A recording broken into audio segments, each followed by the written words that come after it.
Episode में, जिसमें हम संन्यास योग, कर्म योग, ध्यान योग, आत्म संयम सब चीज़ की बात करने वाले हैं। इससे पहले का जो एपिसोड था हमारा आत्म संयम का, अगर आप सब में से किसी ने भी वो मिस कर दिया है तो प्लीज़ उसको देखिएगा, क्योंकि वो इम्पॉर्टेंट एपिसोड है काफ़ी, जो आपको योग के पथ पर जब हमें चलना है तो जिस उमंग, जिस उत्साह की, जिन धारणाओं की हमें ज़रूरत है उसके बारे में उस एपिसोड में चर्चा की गई है। और इसके अलावा हम अपने हर एक एपिसोड में कोशिश करते हैं कि जो योग के लिए हमें अवस्था चाहिए, जो स्थिति चाहिए, जो गुण चाहिए, उसको हम डेली लाइफ में कैसे उतारें, कैसे इम्प्लीमेंट करें। क्योंकि यही एक हमारे साथ हमेशा एक प्रॉब्लम रही है कि हम करना बहुत कुछ चाहते हैं लेकिन कर नहीं पाते हैं। ठीक है, एक एपिसोड में मैंने कहा था नोइंग और डूइंग दोनों में बहुत बड़ा गैप है। इन्फॉर्मेशन बहुत है, जानकारी बहुत है, ज्ञान बहुत है, लेकिन उसको अपने जीवन में उतारने का हमारे अंदर जो उमंग है, उत्साह है, जोश है, अभाव कहे, वो सब है हमारे अंदर। और अब हम जो भगवत गीता के जो डिफरेंट डिफरेंट अध्याय पढ़ रहे हैं, जिसमें कर्म योग की बात कर रहे हैं, संन्यास योग की बात कर रहे हैं, गृहस्थ आश्रम की बात कर रही है, सब चीज़ों में पता है, सब में यही कहा है परमात्मा ने कि कर्म तो करने ही पड़ेंगे, लेकिन उसके बाद कौन से कर्म करने हैं, कैसे करने हैं, कैसे गृहस्थ आश्रम जो है वो सबसे श्रेष्ठ कहा है। गृहस्थ में रहते हुए, सन्यासी मन से बनते हुए कैसे हम योग युक्त अवस्था को प्राप्त हो सकते, कैसे हम परमात्मा को प्राप्त हो सकते, ऐसा कौन सा चिंतन करें, ऐसा कौन सा मनन करें जिससे हमें परमात्मा की प्राप्ति हो। ठीक है, तो इसीलिए ये एक जो सीरीज़ बनाई है हम लोगों ने, इसका एक डिफरेंट प्लेलिस्ट है, इस प्लेलिस्ट को आप फॉलो करिएगा। एक इन्फॉर्मेशन फिर से मैं दे रही हूँ, कल 13 दिसंबर है और बापू जी का अवतरण दिवस है, तो कल हम लोग एक लाइव प्रोग्राम भी करेंगे, इसी चैनल पे भी करेंगे।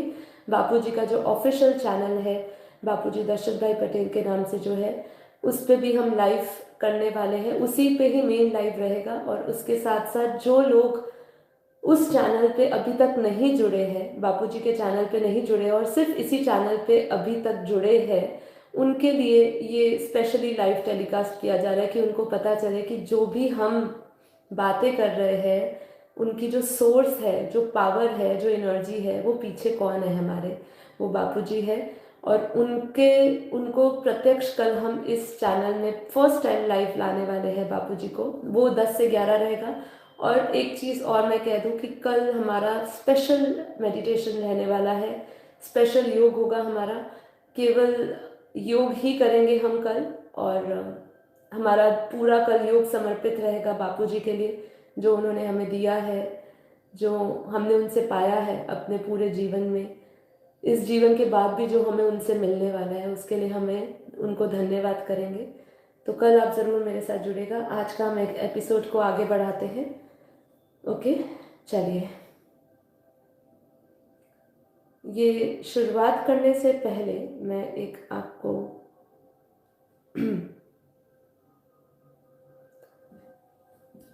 शुरुआत करने से पहले छोटा सा हम आर्टिकल लेते हैं, उसके बाद हम बात करेंगे। आज थोड़ी मिक्स चर्चा रहेगी और हम ये पूरा अध्याय 6 को पूरा खत्म कर देंगे। 1970 के समय में तिरुवनंतपुरम में समुद्र के पास एक बुजुर्ग भगवत गीता पढ़ रहे थे। तभी नास्तिक और एक होनहार नौजवान उनके पास आकर बैठा। उसने उन पर कटाक्ष किया कि लोग भी कितने मूर्ख हैं, विज्ञान के युग में गीता जैसी ओल्ड फैशन की बुक पढ़ रहे हैं। उसने उसने उन सज्जन से कहा कि आप यदि यही समय विज्ञान को दे देते तो अब तक देश न जाने कहाँ पहुंच चुका होता। उन सज्जन ने उस नौजवान से परिचय पूछा तो उसने बताया कि मैं कोलकाता से हूँ और विज्ञान की पढ़ाई की है। अब यहाँ भाभा परमाणु अनुसंधान में अपना कैरियर बनाने आया हूँ। आगे उसने कहा कि आप भी थोड़ा ध्यान वैज्ञानिक कार्यों में लगाएं। भगवत गीता पढ़ते रहने से आप कुछ हासिल नहीं कर पाएंगे। ये नौजवान वो वो जो दूसरे सज्जन थे उनको कह रहे थे। सज्जन मुस्कुराते हुए जाने के लिए उठे। उनका उठना था कि 4 सुरक्षाकर्मी वहां उनके आसपास आ गए। आगे ड्राइवर ने कार लगा दी जिस पर लाल बत्ती लगी हुई थी। लड़का घबराया और उसने उनसे पूछा कि आप कौन हैं। उन सज्जन ने अपना नाम बताया, विक्रम साराभाई। जिस भाभा परमाणु अनुसंधान में लड़का अपना कैरियर बनाने आया था, उसके अध्यक्ष वही थे। उस समय विक्रम साराभाई के नाम पर 13 अनुसंधान केंद्र थे। साथ ही साराभाई को तत्कालीन प्रधानमंत्री इंदिरा गांधी ने परमाणु योजना का अध्यक्ष भी नियुक्त किया था। अब शर्मसार होने की बारी लड़के की थी। वो साराभाई के चरणों में रोते हुए गिर पड़ा। तब साराभाई ने बहुत अच्छी बात कही। उन्होंने कहा कि हर निर्माण के पीछे, ध्यान से, ये लाइन क्रक्स है पूरे आर्टिकल की, हर निर्माण के पीछे निर्माणकर्ता अवश्य है। इसलिए फर्क नहीं पड़ता ये महाभारत है या आज का भारत। ईश्वर को कभी भूलो मत। आज नास्तिक गण विज्ञान का नाम लेकर कितना नाच ले, आज नास्तिक गण विज्ञान का नाम लेकर कितना नाच ले, मगर इतिहास गवाह है कि विज्ञान ईश्वर को मानने वाले आस्तिकों ने ही रचा है। ईश्वर सत्य है, ईश्वर को झुटलाया नहीं जा सकता। तो ये सत्य घटना पे निर्धारित है और ये काफ़ी लोग जानते भी होंगे, बहुत ही प्रचलित है, बहुत फेमस है ये। तो मुझे लगा ये आपके साथ शेयर करना चाहिए कि उन लोगों के लिए स्पेशली जो सोचते हैं कि भगवत गीता पढ़ने से कुछ नहीं होता है। कितने लोग हैं जो आज भगवत गीता का अध्ययन करते हैं मॉडर्न स्टाइल से। मैनेजमेंट के स्टूडेंट्स को पढ़ाया जाता है। कितने बड़े बड़े वक्ता है अभी जो स्पेशली कॉलेजेस और स्कूल्स में जाके इसका पाठ पढ़ाते हैं, क्योंकि जो भी आप लाइफ में स्ट्रगल कर रहे हैं, चैलेंज फेस कर रहे हैं, और जो भी आपकी जर्नी में अभी तकलीफ चल रही है, स्ट्रेस चल रहा है, उसका सारा आंसर वो मॉडर्न स्टाइल से भगवत गीता को समझाते हैं। तो भगवत गीता आप जैसे भी पढ़िए, ठीक है, लेकिन उसका जो मूल जो वो ज्ञान देना चाहता है उसको हमें उठाना चाहिए, ठीक है। तो आगे हम बढ़ते हैं इस आर्टिकल के साथ। अब एक बार हम संन्यास मार्ग की बात करते हैं। ये वेदांत की दृष्टि से है थोड़ा सा, और इसमें हम ध्यान योग की भी बात करते हैं। तो भगवत गीता अध्याय 6 के सारांश की बात करते हैं, जिसमें उन्होंने ध्यान योग की बात करी। ध्यान का योग शीर्षक से भगवत गीता का अध्याय 6 ध्यान को आत्म साक्षात्कार के अंतिम प्रवेश द्वार के रूप में स्पष्ट करता है। क्या? ध्यान का योग जो है वो आत्म साक्षात्कार के अंतिम प्रवेश द्वार के रूप में स्पष्ट करता है। ध्यान केवल अपनी आंखें बंद करने या मंत्र या शब्द प्रतीक को दोहराने से कहीं अधिक है। लोग क्या सोचते हैं? ध्यान, आंखें बंद कर ली, 2 मंत्र पढ़ लिए, जप कर लिया, 2-3 शब्द दोहरा लिए, 2-3 मंत्र जप लिए, 2-3 शब्दों का उच्चारण कर लिया, दोहरा लिया, 2 शब्द परमात्मा के बोल लिए, तो ये ध्यान है। लोग ऐसा मानते हैं। यह उच्चतम आध्यात्मिक तकनीक है जिससे योग्य चिकित्सकों द्वारा लगन और समर्पित रूप से अभ्यास करने की आवश्यकता है। तो ध्यान जो है वो क्या है? एक लगन और समर्पित भाव से आपको लगातार उस पर अभ्यास करना होगा। ध्यान के लिए आवश्यक शर्त है शांत मन। इच्छाओं और आसक्तियों से बोझल मन एकाग्रता और ध्यान के सूक्ष्म क्षेत्रों में जाने में असमर्थ होता है। कौन सा मन ध्यान नहीं कर सकता? जो अशांत है, जो इच्छाओं से भरा हुआ है, जो आसक्तियों से भरा हुआ है, जिसके मन में बोझ है बहुत प्रकार के, वो एकाग्रता नहीं ले सकता है। एकाग्रता ध्यान में क्या है? एक चीज पे एकाग्र करना, ध्यान करना, उसका ध्यान करना। जब भी आपको किसी को कहते हैं ध्यान से सुनो, तो क्या करते हो? कान उसी चीज पे लगा देते हो। जब आपको कोई एक पॉइंट पे देखने के लिए कहा जाए तो क्या करते हैं? एकाग्रचित होके एक उस पॉइंट को देखते हैं। ऐसे ही ध्यान अध्यात्म की अगर हम बात करें तो वो अपने आत्मा पर एकाग्रचित होकर परमात्मा से जुड़ने का ये अभ्यास है। ध्यान के लिए कृष्ण कहते हैं कि कृष्ण कहते हैं एक सन्यासी एक त्यागी व्यक्ति की परिभाषा से शुरू करते हैं। ठीक है, सन्यासी के बारे में एक ऐसा विचारधारा कही गई है जो काफी गलत है, जो कहते हैं रिश्ते नाते त्याग करने और अपने कर्तव्यों को त्यागने से और संसार व समाज के कर्तव्यों से दूर भागने से जुड़ा है। क्या कहते हैं, सन्यासी किस चीज से जुड़ा हुआ है? अपने रिश्ते नातों को त्याग करना, अपने कर्तव्यों को त्यागना और संसार व समाज के कर्तव्यों से दूर भागना। ये एक मिथ है, ये एक मिसकंसेप्शन है लोगों का कि अगर हम सन्यासी की बात कर रहे हैं तो सन्यासी की परिभाषा ये है। ठीक है, इसको आगे ये समझाते हैं कि ये आइडिया या ये जो थ्योरी है जिसने वास्तविक साधकों को दूर कर दिया है और उन्हें असली संन्यास जीवन और त्याग के लाभों तक पहुंचने से रोका है।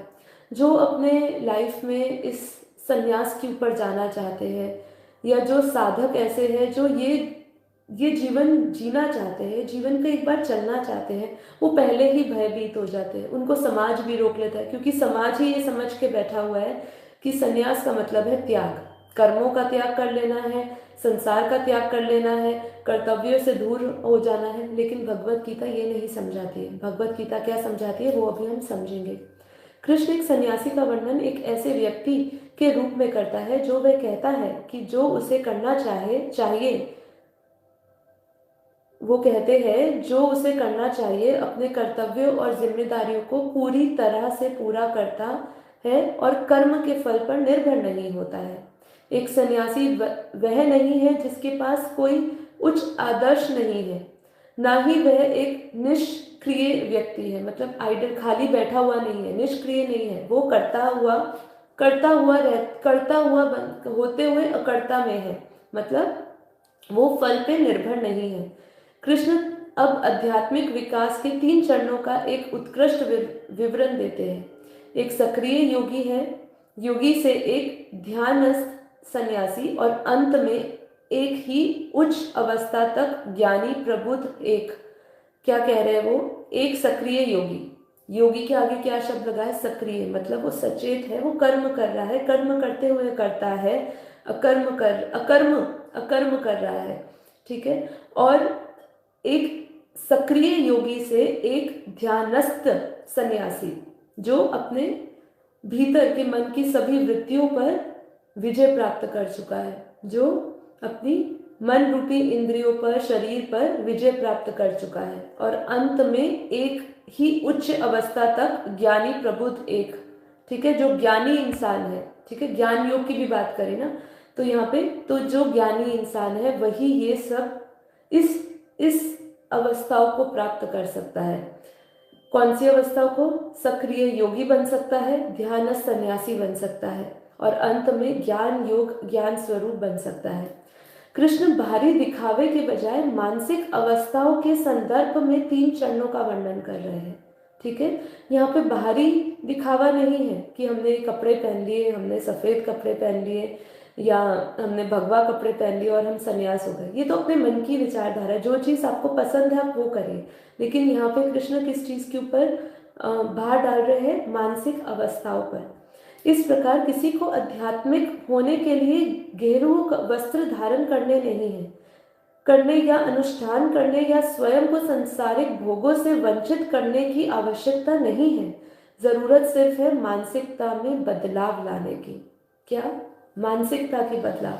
बापूजी जो हमें ज्ञान दे रहे हैं वो क्या दे रहे हैं कि आप गृहस्थ आश्रम में रहते हुए, अलग अलग विचारधाराओं के लोगों के साथ रहते हुए इस ज्ञान को सुनिए, ज्ञान को धारण करिए, ज्ञान स्वरूप बनिए, आत्म स्वरूप का ज्ञान लीजिए, आत्म स्वरूप का अभ्यास करिए, अपने वाइब्रेशंस को इतना मजबूत बनाए, परम शांति से भरे, अपनी खुद की आत्म शक्ति जागृत करें जिससे कि आपके आसपास का वायुमंडल भी बदल जाए। तो ये हमें कब कहा? ये ऐसा नहीं कहा बापूजी ने कि सब छोड़ छाड़ के आप हमारे पास आ जाओ। ये भी नहीं कहा कि वनों में चले जाओ या अलग चले जाओ, हिमालय में चले जाओ। क्या कहा? गृहस्थ में रहते हुए, क्योंकि हमें उनके साथ अपना कर्तव्य पूरा करना है। जिस काम के लिए हमें इस धरती पे भेजा है वो लक्ष्य को ध्याते हुए, इस लक्ष्य पर एकाग्रचित होते हुए, चलते हुए हमें सारे कर्तव्य पूरे करने। अच्छा, इसको क्यों कहा है? इसको क्यों कहा है बापूजी ने, या भगवत गीता में भी इसको क्यों बोला है? क्यों बोला है? क्योंकि अब समय है परिवर्तन का।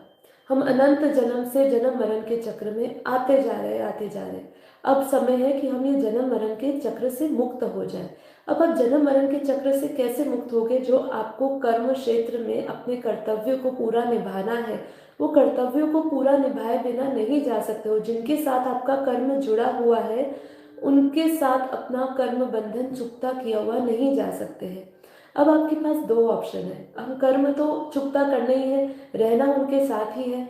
तो यदि आप उनके साथ रहना स्वीकार करते हो और अपने मन को स्ट्रांग बनाते हो कि ये जन्म में मुझे अपने कर्म चुकता करने के लिए ये जन्म दिया गया है, ये जो अनमोल जन्म मिला है ये मुझे कर्म चुकता करने के लिए मिला गया है। जब आप इस पे बार बार चिंतन करके अपना सारा ध्यान रखेंगे, मतलब जागृत रहेंगे, तो आपके लिए बहुत आसान हो जाएगा। अपने साथ रहने वाले जो अलग अलग विचारधारा के लोग हैं उनके साथ रहते हुए आप अपना कर्म क्षेत्र में रहते हुए कर्तव्य बुद्धि के साथ आत्मस्वरूप या ज्ञान को धारण कर सकते हैं। और फिर हम इन कर्म बंधनों से, क्योंकि आखिरी में क्या है उसकी भी एक स्टोरी हम शेयर करेंगे, एक वैश्या की और एक सन्यासी की, जो इसके बाद मैं डिस्कस करने वाली हूँ। तो आपको और थोड़ा समझ आएगा कि मैं किस तरीके से आपको समझाना चाह रही हूँ। चलिए आगे बढ़ते हैं। कदम कदम दर कदम कृष्ण अपने प्रारंभिक अनुशासनों के साथ ध्यान के लिए अयोग्यता के माध्यम से ले जाते हैं। इसके बाद ज्ञान की परीक्षा होती है। एक आत्म साक्षात्कारी आत्मा यह है जो सबके साथ एक जैसा अनुभव करता है, मतलब अद्वैत भाव, समभाव करता है। वो ज्ञान की परीक्षा है, होती है उसकी। जो आत्म साक्षात्कारी होता है, जो अपने आप को आत्मा समझता है, शरीर नहीं समझता, मन नहीं समझता, बुद्धि नहीं समझता, वो सबको एक तरीके से देखता है, आत्म भाव से देखता है, आत्मा भाव से देखता है, भाई भाई के रूप से देखता है। स्त्री चोला, पुरुष पति पत्नी, भाई बहन, इस रूप में नहीं देखता है। तो वो सबके साथ एक जैसा अनुभव करता है। वह सभी प्राणियों में अपनी आत्मा को आत्मा के रूप में देखता है। अंत में वह भगवान की पूजा किसी मंदिर, चर्च या मस्जिद में नहीं, बल्कि हर जीव में करता है। तत्पश्चात वह आत्मा में रहता है, और चाहे उसकी जीव शैली कुछ भी हो, जब आप हर जगह उनकी छवियों से जुड़ नहीं सकते, तो भगवान के लिए प्यार की घोषणा करना व्यर्थ है। जब हम कहते हैं ना कि हम भगवान से बहुत प्रेम करते हैं, तो उसकी रचना से भी करना पड़ता है। देखिए बहुत आसान है, ये कठिन नहीं है। हमारे अंदर जो वृत्तियां पड़ी है ना, राग द्वेष ईर्ष्या के जो पर्दा पड़ा है ना, हमें इसको ही हटाना है। वो क्यों है? क्योंकि हम सबको अलग समझते हैं। भगवान ने हमें ये पता है क्यों बोला कि सब एक जैसे हैं? ये इसलिए बोला जिससे हमारे अंदर ये जो ईर्ष्या अहंकार आता रहता है ना, ऊंच भाव कि मैं सबसे श्रेष्ठ हूँ, ये अहंकार जो प्राणी में आता है वो इसीलिए ही आता है। इसीलिए इसकी प्रैक्टिस करने के लिए कहा है। बाकी हम ज्ञान के अनुसार जानते हैं कि सभी की आत्माओं की जर्नी अलग है, सब अलग अलग जगह से आई हुई है, कोई गैलेक्सी से आई है, कोई यूनिवर्स से आई है। पर ये कथन कहने का तात्पर्य ये है कि हम इस जीवन काल में जीते जी अपने राग द्वेष अहंकार से मुक्त हो जाए। जो अहंकार है ना, अहम, उससे हम मुक्त हो जाए, इसलिए समभाव की बात करी गई है यहाँ पे। ठीक है। अर्जुन हमारी तरह अनंत के अज्ञात दायरे की खोज के लिए अपने वर्तमान अस्तित्व के सुरक्षित दायरे को छोड़ने से डरता है। हमारी तरह हम भी अर्जुन की तरह ही है। हम कुछ भी छोड़ना नहीं चाहते हैं। क्या मेरा, क्या तेरा, उसका, मेरा, सब हम इसी में लगे रहते हैं। ये अहम भाव हमारा लगा ही रहता है। तो वह कृष्ण से पूछते कि उन लोगों का भाग्य क्या है जो खुद को आध्यात्मिक जीवन के लिए प्रतिबद्ध करते हैं, लेकिन आत्म साक्षात्कार से पहले मर जाते हैं। ठीक है। क्या जो आध्यात्मिक जीवन में तो चल रहे हैं, लेकिन आत्म साक्षात्कार से पहले ही मर जाते हैं। ऐसे कितने लोग हुए, हमने पूरा जीवन लगा दिया, लेकिन ब्रह्म का ज्ञान नहीं हुआ, आत्मा का ज्ञान नहीं हुआ, आत्म साक्षात्कार नहीं हुए, आत्म स्वरूप की अवस्था नहीं बनी। तो कृष्ण जीवन के सबसे दृष्टिपूर्ण कानूनों में से एक को प्रकट करने के लिए एक उपयुक्त उत्तर देते हैं। वे कहते हैं, जो धर्मी है वह कभी शोक में नहीं पड़ता, या तो अभी या भविष्य में। मतलब वो कभी भी, या अभी भी हो या भविष्य का हो, वो कभी भी शोक नहीं करता कि क्या होने वाला, उसके भी शोक और भय से मुक्त रहता है। आपका प्रयास व्यर्थ नहीं जाएगा। आप क्रेडिट को अपने भावी जीवन में आगे बढ़ाएंगे। एक आध्यात्मिक रूप से विकसित व्यक्ति जो आत्म साक्षात्कार से वंचित है, तो या तो सुखी या धनी के घर में या एक बुद्धिमानी योगी के परिवार में जन्म लेगा। वो क्या कहते हैं कि जो आत्म साक्षात्कारी नहीं हुआ है वो फिर से जन्म तो लेगा। देखिए यहाँ पे कितनी बड़ी बात है कि जीवन में जितना मर्जी अध्यात्म को आप चल लिया हो, उस पे आपने नियम फॉलो कर लिए हो, यम कर लिया हो, तप कर लिया हो, जप कर लिया हो, लेकिन आत्म साक्षात्कार नहीं होता है तो जन्म लेना पड़ता है। तो वो क्या कहते हैं, जन्म तो भी होगा अगर वो आत्म साक्षात्कारी नहीं बना है, उससे वो वंचित रह गया है। तो आध्यात्मिक रूप से विकसित व्यक्ति जो आत्म साक्षात्कार से वंचित है वो सुखी या धनी के घर में या एक बुद्धिमानी योगी के परिवार में जन्म लेगा। यहाँ वह पिछले जन्मों के प्राप्त ज्ञान से संपन्न होकर ज्ञान प्राप्त करने के लिए और भी अधिक प्रयास करेगा। पिछले जन्म जो भी उसने किया वही ज्ञान लेकर इस जन्म में भी आया और फिर वो क्या कर रहा है, अधिक प्रयास कर रहा है। जड़ भरत की कहानी इसमें पूरी तरह सेट होती है। जब वो हिरण्य योनि में चले गए थे मोहवश, फिर उनको ज्ञान था कि वो क्यों उनका हिरण्य योनि में जन्म हुआ है। फिर उन्होंने पुरुषार्थ करके मनुष्य जन्म लिया और फिर जब उनको मनुष्य जन्म मिला तो उन्होंने बचपन से ही, शुरुआत से ही उन्होंने, उनकी जो वृत्ति थी वो सन्यासी वृत्ति थी, मतलब सब कुछ छोड़ त्याग की थी उनकी। और फिर उन्होंने अपना उस जीवन को उन्होंने कल्याणकारी बनाया और अध्यात्म में बढ़ते हुए उन्होंने आत्म जागृति करी। इस प्रकार भगवान अर्जुन और हम सभी को आश्वस्त करते हैं कि स्थायी सुख का मार्ग सत्य का मार्ग है। स्थायी सुख का, ठीक है, स्थायी सुख किसके अंदर है, सिर्फ ज्ञान के अंदर है, जो ठहरने वाला है आपके अंदर, जो अगले जन्म जाने वाला है आपके साथ, अगर जन्म हुआ। नहीं तो इसी जन्म आत्म साक्षात्कार कर लिए हमने, जो बापूजी ज्ञान दे रहे हैं बेहद का, उसको अगर हमने सही रीति उसको हमने धारण किया, उस पे हम चले तो हमारा आत्म साक्षात्कार हुआ ही पड़ा है, आत्म दर्शन हमें होंगे ही होंगे। तो अब क्या कहते हैं, तो हमें इससे क्या क्या सीख मिलती है, हम थोड़ा पॉइंट्स में बोलते हैं। त्याग कर्म का त्याग नहीं है, कर्म का त्याग नहीं है, वह पूर्ण क्रिया के मार्ग पर आने वाली बाधाओं का त्याग है। दूसरा, क्रिया का मार्ग सक्रिय लोगों के लिए है और त्याग का मार्ग चिंतनशील के लिए है। तीसरा, अपने आप को अपने आप से छुड़ाओ। क्या? अपने आप को अपने आप से छुड़ाओ। ये आपके अंदर का युद्ध है, यू वर्सेस यू का युद्ध है। ये आपके भीतर जो दैवी और असुरी दोनों प्रकृति जो पड़ी है उसका युद्ध है। तो अपने आप से छुड़ाओ, कोई और आपको मदद करने नहीं आएगा। देखिए, जितने मर्जी आप लोगों को सुन लीजिए, जितने गुरु साधु संतों को सुन लीजिए, कितने मोटिवेशनल स्पीकर्स को सुन लीजिए, कोई आपका कल्याण नहीं कर सकता जो अपना खुद आप कल्याण कर सकते हो। इसलिए अपने आप को अपने आप से छुड़ाओ, अपने अहम को छोड़ो। चौथा, भौतिक या आध्यात्मिक प्रगति के लिए जीवन की गतिविधियों का संयम और नियमन आवश्यक है। देखिए, कोई चीज पे अगर आप अग्रसर हो रहे हो, थोड़ा त्याग करना पड़ता है, थोड़ा नियम फॉलो करने पड़ते हैं। इससे क्या होता है, जब आप डिसिप्लिन लाइफ में फॉलो करते हो तो आप उसको अभ्यास के क्षेत्र में ला सकते हो। मतलब अभ्यास कैसे करोगे, जब तक उसको आप अपनी लाइफ में उतारेंगे नहीं। उसके लिए थोड़े डिसिप्लिन लेने हैं, कुछ समय आपको उसके लिए निकालना पड़ेगा। तो वही कह रहे हैं कि आपकी गतिविधि जो है वो संयम नियमन में आवश्यक है। जब मन बिखरा हुआ हो तो जब मन बिखरा हुआ होता है तो कोई शक्ति नहीं होती। एकत्रित मन में ही शक्ति होती है, वह शांत और प्रभावी होता है। तो जब मन बिखरा होता है, मन जगह जगह भटक रहा होता है, तो मन में कोई शक्ति नहीं होती है। ठीक है, मन कब शक्तिशाली बनता है, जब हम एकाग्र चित्त करते हैं। ठीक है, तो हमारे अंदर शक्ति पैदा होती है। छठा पॉइंट, विकसित होने पर बुद्धि में उच्च ममग्र शक्ति होती है। वह सहज उत्कृष्टता को सक्षम बनाता है और आपको आत्म साक्षात्कार की ओर ले जाता है। जब बुद्धि विकसित होती है, ज्ञान से परिपक्व होती है, ज्ञान भरा होता है, तो वो सक्षम बनती है आपको आत्म साक्षात्कार की ओर ले जाने में। योग दुख से मिलन को अलग करता है। क्या करता है योग? दुख से मिलन को अलग करता है। इस मिलन को दुख से तोड़ दो, तब आप अपने भीतर खुशी खोजते हैं।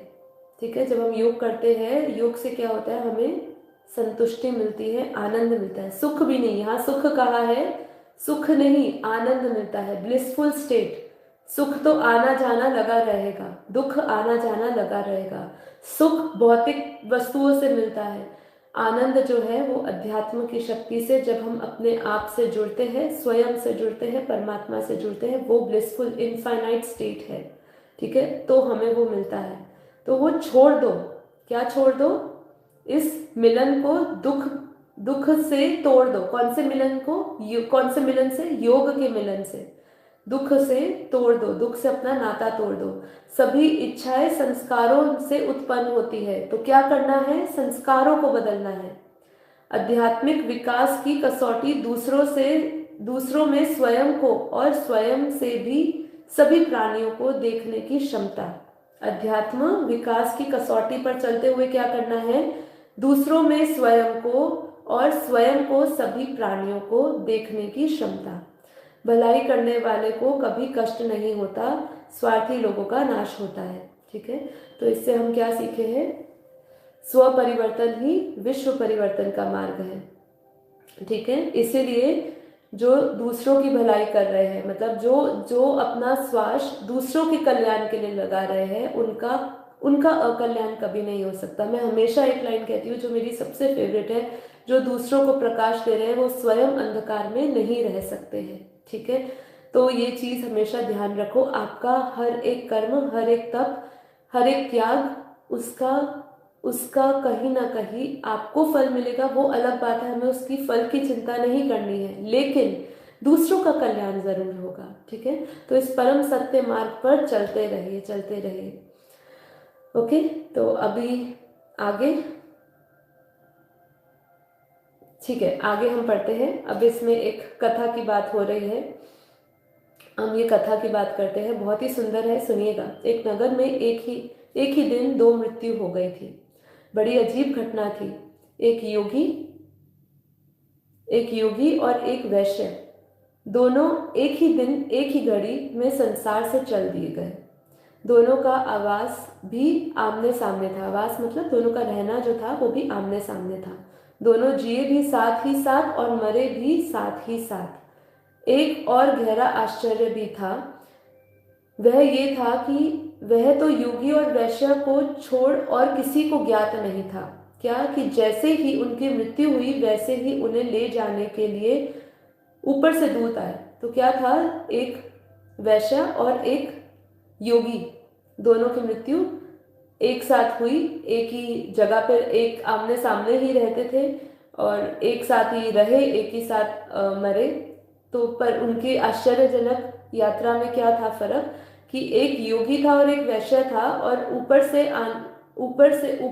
अभी आगे क्या हुआ फिर से सुनते हैं। जैसे ही उनकी मृत्यु हुई वैसे ही उन्हें ले जाने के लिए ऊपर से दूत आए, लेकिन वे दूत वैश्य को लेकर स्वर्ग की ओर चले और योगी को लेकर नर्क की ओर चले।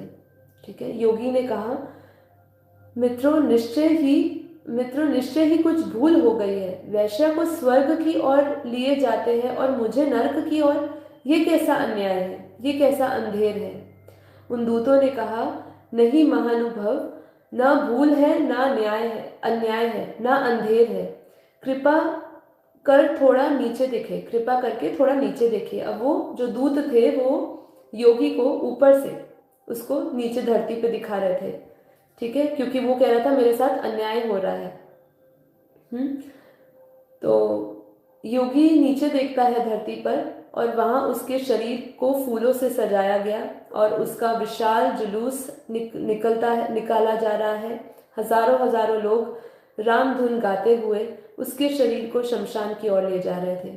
वहां उसके लिए चंदन की चिता तैयार की थी और दूसरी ओर सड़क के किनारे एक वैश्य की लाश पड़ी हुई थी।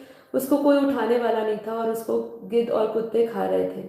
यह देख वह योगी बोला, धरती के लोग ही कहीं ज्यादा न्याय कर रहे हैं मेरे साथ। ठीक है, क्योंकि उसको था कि आप मुझे नर्क लेकर जा रहे, तो धरती पे जो लोग हैं वो मेरे साथ न्याय कर रहे हैं। जो विधि होनी चाहिए, वो मेरे साथ कर रहे हैं। तो उन दूतों ने क्या उत्तर दिया, यहीं पर ही अब सारांश है पूरी स्टोरी का।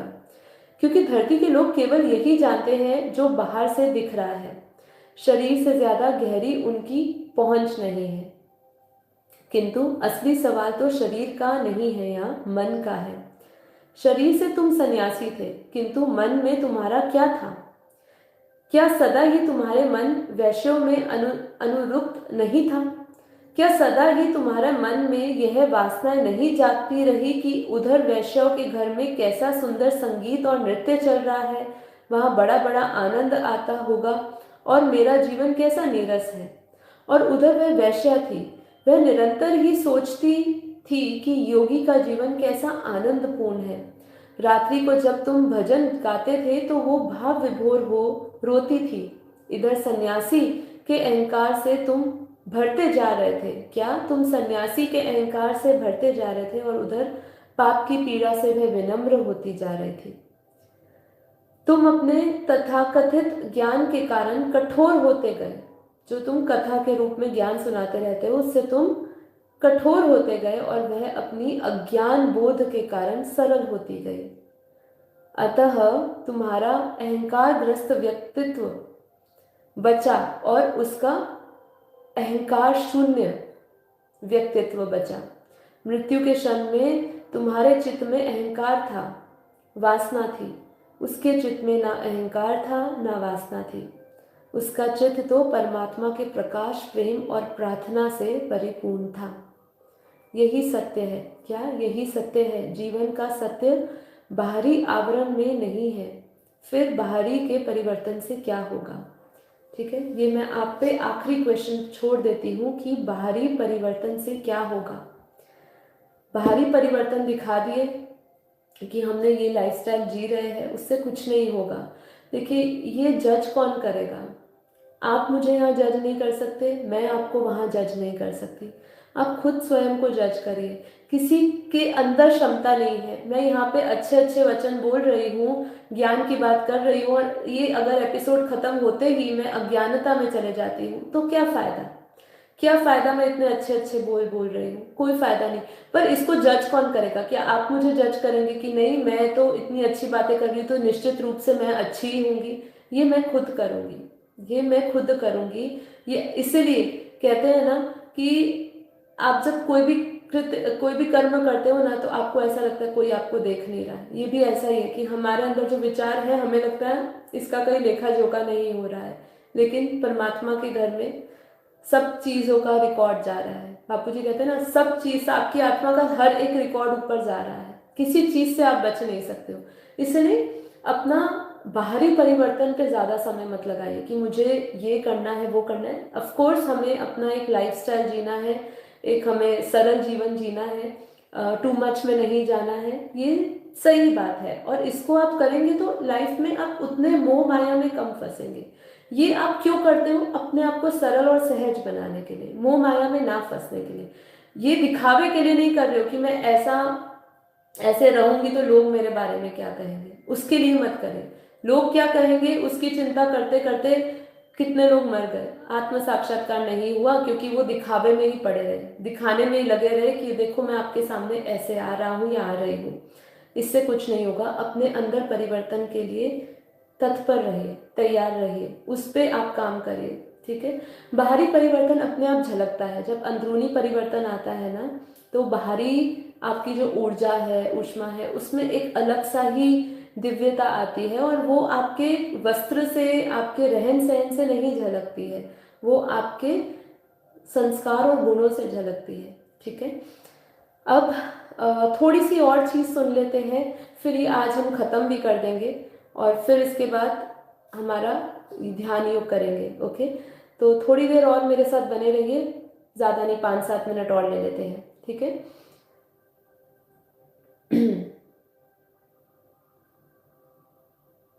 ओके,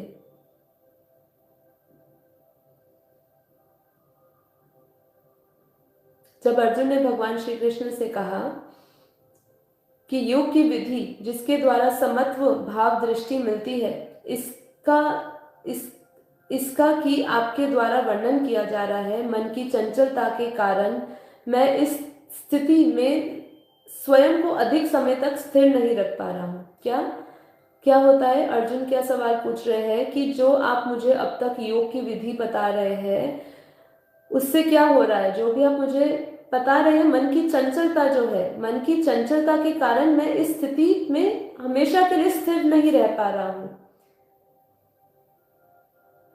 तो कृष्ण क्या कहते हैं? कृष्ण, क्योंकि ये मन बड़ा चंचल है, अन्य को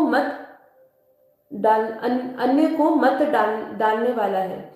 मुझे इस मन को बस में करना वायु को बस में करने के समान अत्यंत कठिन लगता है। अर्जुन क्या कह रहे हैं कृष्ण को कि मुझे इस मन को काबू करने के लिए जैसे वायु को काबू करना उतना कठिन लग रहा है। तब श्री कृष्ण बोलते हैं कि इसमें कोई संशय नहीं है कि चंचल मन को वश में करना अत्यंत कठिन है, किंतु इसे सभी सांसारिक कामनाओं का त्याग अर्थात वैराग्य और निरंतर अभ्यास द्वारा ही वश में किया जा सकता है। दो मार्ग से ही अपने मन को आप क्या कर सकते हो? वश में कर सकते हो। क्या? एक वैराग्य और एक निरंतर अभ्यास। वैराग्य कैसे आएगा? वैराग्य कैसे आएगा? जगत मिथ्या ब्रह्म सत्य, इसका बार बार जाप करें। जब तक आपको ये पूरी दुनिया जब तक आपको लगने नहीं लगती ना कि ये झूठ है, तब तक आप दुखी ही रहोगे। ये बार बार लाइन क्यों बोली गई है? क्यों बार बार बोला है? आसपास दिखने वाली सभी चीज परिवर्तनशील है, सब खत्म होने वाली है। क्यों बोला है? जिससे कि आप इससे जो जुड़ा हुआ संबंध समझते हैं ना, जो सुख दुख भोग रहे हैं, उससे आप अब मुक्त हो जाए। ठीक है? तो वो वही कहते हैं, जिस मनुष्य द्वारा मन को बस में नहीं किया गया है, ऐसे मनुष्य के लिए परमात्मा की प्राप्ति असंभव है। क्या? असंभव है। कठिन नहीं बोला, असंभव है। कि अगर मन पे आपने कंट्रोल नहीं किया, वश में नहीं लाया, उसका अभ्यास नहीं किया, तो जितना मर्जी अध्यात्म सुन लीजिए, जितना मर्जी ज्ञान सुन लीजिए, परमात्मा की प्राप्ति असंभव है। लेकिन मन को बस में करने वाले प्रयत्नशील मनुष्य के लिए परमात्मा की प्राप्ति सहज है। कौन से प्रयत्नशील? प्रयत्न तो करिए। ऐसा क्यों बोलते हो कि अब मैं नहीं कर सकता हूँ? कर सकता हूँ। जब आपका मन किसी चीज को पाने के लिए जब बहुत वो हो जाता है ना, उत्तेजित हो जाता है, मुझे चाहिए ही है जीवन में, कुछ भी हो जाए इसके लिए, मुझे मरना क्यों ना पड़े, लेकिन मैं तो ये करके रहूंगा। जब ऐसी फीलिंग आ जाती है ना, तब आप कर सकते हो। पर दुख की बात यह है कि अध्यात्म में चलते हुए रास्ते पे किसी के अंदर ये भावना उत्पन्न नहीं होती। भौतिक सुख या कोई लक्ष्य को प्राप्त करने के लिए सबके अंदर कुछ कर गुजरने की इच्छा हो जाती है, लेकिन जब अध्यात्म की बात होती है, वैराग्य की बात आती है, तो वो कुछ छोड़ना नहीं चाहते हैं। जबकि भगवान ने कहा है कुछ छोड़ना ही नहीं है, तो भी ये हाल है मनुष्य का। ठीक है? ऐसा मेरा विचार है कि अर्जुन ने कहा है कि प्रारंभ में श्रद्धा पूर्वक योग में स्थिर रहने वाला, किंतु बाद में योग से विचलित रहने वाला असफल योगी परम सिद्धि को ना प्राप्त करने के लिए लक्ष्य को प्राप्त करता है। कृष्ण परमात्मा की प्राप्ति के मार्ग से विचलित हुआ। कृष्ण परमात्मा की प्राप्ति के मार्ग से विचलित हुआ, क्योंकि ना तो सांसारिक भोगों को भी भोग पाया और ना ही आपको प्राप्त कर सका। ऐसे मोह से ग्रस्त मनुष्य छिन्न भिन्न बादलों की तरह दोनों ओर से नष्ट तो नहीं हो जाता। ये अर्जुन कृष्ण से पूछ रहे हैं। ठीक है? कि हे कृष्ण, इसका मुझे जवाब दो। तब भगवान श्री कृष्ण कहते हैं, असफल योगी का ना तो इस जन्म में और ना ही अगले जन्म में विनाश होता है, क्योंकि हे प्रिय, परम कल्याणकारी नियत कर्म करने वाला कभी भी दुर्गति को प्राप्त नहीं होता। योग में असफल हुआ मनुष्य उसे स्वर्ग आदि उत्तम लोगों को प्राप्त होकर उनमें अनेक वर्षों तक जिन इच्छाओं के कारण योग भ्रष्ट होता है, उन इच्छाओं का भोग करके वे फिर संपन्न सदाचारी मनुष्य के परिवार में जन्म लेता है। बार बार यही कहा है कि अगर आप आत्म साक्षात्कार नहीं करते, इधर भी वही बताया कि आत्म साक्षात्कार नहीं करते हो और मन वश में नहीं रहता और आपको लगता है कि इस जन्म आप असफल हो गए हो, तो आपका जन्म जरूर होगा, लेकिन आपको प्रारब्ध में क्या मिलेगा? प्रारब्ध में ऐसा परिवार, ऐसा जीवन मिलेगा जिसमें आप अपने आत्म साक्षात्कार को, जो लक्ष्य छूट गया था पिछले जन्म, वो जन्म आपका होगा सिर्फ आत्म साक्षात्कार के लिए। तो अकल्याण तो कभी भी नहीं होता है इस मार्ग पर चलने वाले का। जो योगी है उसका कभी भी अकल्याण नहीं होता है। ठीक है, चलिए आगे बढ़ते हैं। पूरे पूर्व जन्म के अभ्यास के कारण वह निश्चित रूप से परमात्मा पद की ओर स्वतः ही आकर्षित हो जाता है। ऐसा जिज्ञासी योगी जो शास्त्रों के अनुष्ठानों का उल्लंघन करके योग में स्थित हो जाता है, ऐसा योगी समस्त पाप कर्मों से शुद्ध होकर अनेक जन्मों के कठिन अभ्यास से इस जन्म में प्रयत्न करते हुए परम सिद्धि को प्राप्त करने के पश्चात परम गति को प्राप्त करता है। तपस्वियों से योगी श्रेष्ठ है, शास्त्र ज्ञानियों से भी योगी श्रेष्ठ माना गया है, और सकाम कर्म करने वालों की अपेक्षा भी योगियों से योगी ही श्रेष्ठ है। इसलिए हे अर्जुन, तू योगी बन। सभी प्रकार की योगियों में से जो पूर्ण श्रद्धा सहित संपूर्ण रूप से मेरे आश्रित हुए हैं, अपने अंतरकरण से मुझको निरंतर स्मरण करता है, ऐसे योगी मेरे द्वारा परम योगी बन जाता है। क्या हमें योगी बनना है? गृहस्थ आश्रम में रहते हुए योगी आखिरी में क्या कहते हैं? अंतरकरण में मुझको निरंतर स्मरण करता है, अपने अंतरकरण में मुझको निरंतर स्मरण करता है, वही योगी बनता है। और उस योगी को मैं अपने द्वारा, मतलब मेरे द्वारा, मैं उसको परम योगी बना देता हूँ। ठीक है, तो यहाँ पे हमारा ये चर्चा खत्म होती है और अब इसका पूरा सारांश यही है कि कभी भी योगियों का जो अध्यात्म की ओर चल रहे हैं, जो परमात्मा प्राप्ति की ओर चल रहे हैं, उनका कभी भी अकल्याण नहीं होता है। हम बेहद के ज्ञान से जानते हैं कि ये अंतिम जन्म है और हम इसी संकल्प से बढ़ते जा रहे हैं कि ये हमारा अंतिम जन्म है, अंतिम जन्म मिला है सब कुछ पूरा करने के लिए। लेकिन जो इस बात को नहीं जानते हैं वो भी एक सत्य को तो जान ले कि यदि आपने अपना जीवन अच्छी तरह ज्ञान, योग, ध्यान और अध्यात्म की ओर लगाया है तो आपका अकल्याण नहीं हो सकता है। इस जन्म अगर आपको प्राप्ति नहीं हो रही है तो परमात्मा ने क्या कहा है, अगला जन्म प्रारब्ध में भी आपको कैसा मिलेगा, ऐसा बनेगा आपका। ये जो अभी हम क्रियामन कर्म कर रहे हैं उससे हमें कैसा प्रारब्ध मिलेगा, ऐसा परिवार, ऐसी चीज मिलता है, जीवन शैली ऐसी मिलती है जिससे हम बढ़ के वापस जो छूट गया था, जो लक्ष्य से हम वंचित रह गए थे, वो लक्ष्य को हम पूर्ण कर सके, उसके लिए हमें मदद मिलती है। ठीक है, तो इसलिए कभी भी हमारा अकल्याण नहीं होता है। गृहस्थ आश्रम श्रेष्ठ है, हमें कर्म करते हुए कर्म करना है। हर कर्म कैसे करने हैं? परमात्मा को समर्पित कर्तव्य बुद्धि से, किसी के साथ जुड़ना नहीं है, आना जाना लगा रहेगा, सुख दुख लगा रहेगा, किसी में फंसना नहीं है, सब कुछ छोड़ देना है, अहंकार छोड़ देना है, वासनाएं छोड़ देनी है, वैराग्यता से हमें अपने जीवन को सरल और सहज बनाना है। जितना सरलता और सहज बनाएंगे जीवन में उतना आनंदित रहेंगे। ठीक है, तो अब हम